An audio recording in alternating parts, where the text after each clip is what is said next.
I'll seek you out, flay you alive.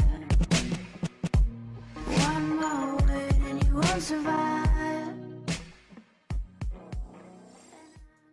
Salut à tous, c'est la salle, j'espère que vous allez bien. Aujourd'hui, je vais vous parler du fantôme du Mont Gordo. Donc on va aller voir ensemble. Ce qu'il faut savoir avant de commencer, c'est qu'il apparaît uniquement à cet endroit sur la map entre 23h et minuit. Après, pour le voir, il faut prendre un sniper et laisser l'endroit libre pour qu'il puisse apparaître. Donc faut pas trop s'en approcher. Donc là c'est parti, on va aller à sa rencontre.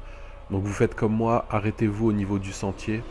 Ensuite vous descendez doucement et vous allez voir qu'à 23h, il fait son apparition sur le rocher qu'on va voir plus loin.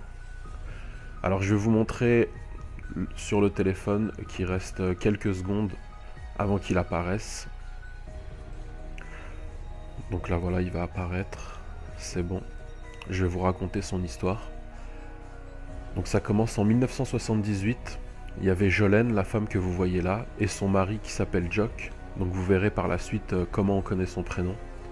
Ils se promenaient par ici, donc là on est sur le phare d'El Gordo. Ils étaient sûrement venus parler un peu de leur couple parce que ça faisait un moment que ça allait plus entre eux. Le souci qu'il y avait entre eux, c'est que lui, il voulait quitter le comté de Blaine pour poursuivre son rêve de devenir cascadeur. Par contre, Jolene, sa femme, elle voulait rester pour s'occuper de ses parents et s'occuper de leur héritage par la suite. Donc comme ils s'entendaient pas là-dessus, lui il voulait partir, elle voulait rester. Pendant la promenade, il l'a poussée volontairement de la falaise et elle est morte. Par la suite, on saura que l'enquête de la police, elle a conclu que Jolene, elle était tombée par accident et du coup son mari, il a été libéré sans charge contre lui.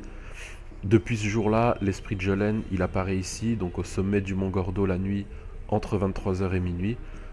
Quand on s'approche trop, elle disparaît.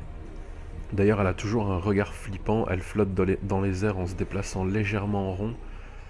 Quand on va voir l'emplacement sur lequel elle se trouve, on voit qu'elle a écrit le nom de son mari avec son propre sang. Étant donné que son mari il a été libéré, je pense qu'elle a fait ça pour l'accuser et pour dire que c'est bien lui qui l'a tué. Donc c'est écrit Jock juste en dessous d'elle. Donc on peut pas l'approcher, on peut pas entrer en interaction avec elle. Ce qui est bien par contre, c'est qu'elle vous saute pas au visage, parce que là ça aurait pu être carrément flippant. Donc voilà, la présentation de cet easter egg touche à sa fin. J'espère que son histoire vous aura intéressé. Si vous avez des précisions, n'hésitez pas à les donner en commentaire.